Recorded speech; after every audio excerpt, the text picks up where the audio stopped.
부동산 불패의 법칙, 교육열과 가계부채의 악순환. 한국의 부동산 시장, 특히 수도권과 강남 부동산은 언제나 초과 수요 상태에 있다.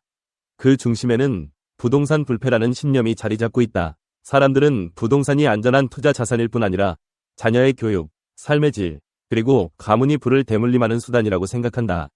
부동산이 단순한 주거 공간을 넘어 경제적 사회적 자산으로 기능하게 된 이유는 한국 사회에 깊이 뿌리내린 교육 경쟁과 미래에 대한 불안감에서 비롯된다. 강남과 교육열, 경쟁과 불안의 중심. 강남 부동산이 특히 뜨거운 이유는 단순히 그 지역이 잘 개발된 도시 환경을 제공하기 때문만이 아니다.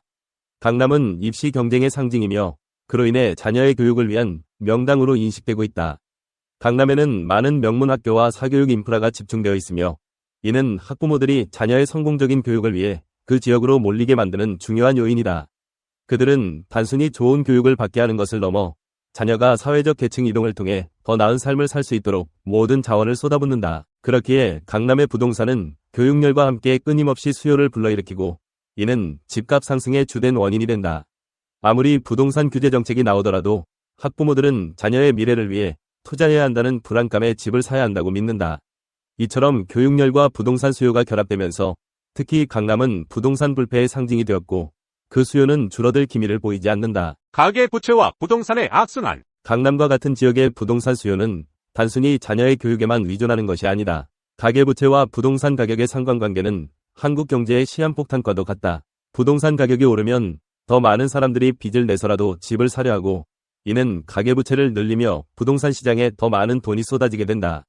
이 과정에서 집값과 가계부채는 상호작용하며 악순환에 빠지게 된다. 가계부채가 증가하면 경제의 불안정성이 커지지만 사람들은 미래의 불확실성을 대비하기 위해 더욱 부동산 투자에 몰두하게 된다. 이는 집값이 다시 오르는 현상을 만들어내고 가계부채가 더욱 늘어나는 결과를 초래한다. 부동산 가격이 오른다는 믿음과 집을 소유해야만 경제적 안전을 확보할 수 있다는 불안감이 결합되어 한국 경제는 점점 더 부동산에 의존하는 구조를 강화하게 된다. 부동산 불패의 신화. 한국 사회에서는 부동산이 최고의 자산으로 인식되고 있다. 이른바 부동산 불패 신화는 여러 차례의 경제 위기 속에서도 굳건히 자리 잡았다. 이는 수십 년간의 부동산 가격 상승이 안전한 투자처라는 인식을 강화했기 때문이다. 심지어 금융위기와 같은 전 세계적인 경제 불황 속에서도 한국의 부동산 가격은 다른 자산군에 비해 상대적으로 안정적인 모습을 보였다.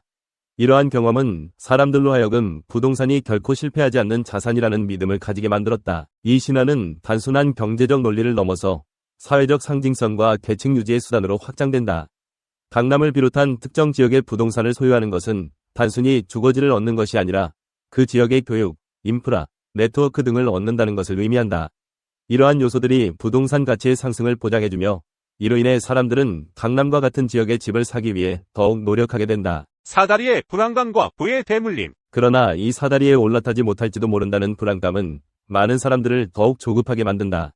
부동산 가격이 급등하는 상황 속에서 사람들은 지금 사지 않으면 더 이상 살 수 없다는 두려움을 느끼며 빚을 내서라도 집을 구매한다.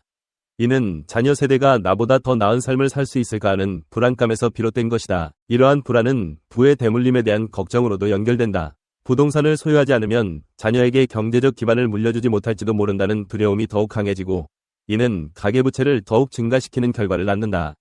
부동산은 단순한 주거 공간이 아니라 계층을 유지하고 자녀에게 더 나은 기회를 제공하는 수단으로 기능하며 이에 대한 집착은 더욱 강해질 수밖에 없다. 미래 전망, 지속 가능한 부동산 정책이 필요하다. 그러나 이러한 부동산 불패 신화와 가계부채의 악순환은 결국 한국 경제에 큰 부담을 안길 수 있다. 지금의 부동산 가격 상승은 인플레이션과 가계부채 증가로 이어져 장기적으로 경제 불안을 초래할 수 있다. 이에 따라 정부는 부동산 시장의 안정화를 위해 지속 가능한 부동산 정책을 마련해야 한다. 교육과 부동산 시장 간의 연계성을 해결하기 위한 교육제도 개편 또한 중요한 과제로 떠오르고 있다. 강남 집중 현상을 완화하기 위해서는 전국적으로 균형 잡힌 교육 인프라를 구축하고 특정 지역의 교육열을 분산시킬 수 있는 방안이 필요하다.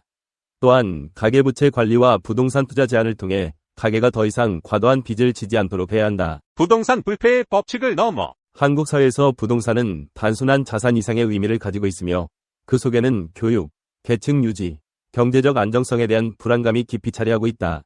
그러나 이러한 불안이 가계부채를 늘리고 경제 불안정을 초래할 수 있다는 점을 간과해서는 안 된다. 부동산 불패의 법칙을 믿는 대신 지속 가능한 경제 구조와 교육 시스템을 통해 미래를 준비하는 것이 중요하다. 집값과 가계부채의 악순환을 끊기 위해서는 사회 전반의 인식 전환이 필요하다. 부동산은 미래를 위한 투자일 수 있지만 그 자체로 삶의 안정성과 행복을 보장하는 유일한 수단이 아님을 깨닫는 것이 진정한 해결책이 될 수 있을 것이다. 이 비디오가 유용했다면 좋아요와 구독 버튼을 눌러주세요. 건강한 삶을 위한 더 많은 팁을 공유할 테니 계속해서 성필원 채널을 지켜봐 주세요. 감사합니다.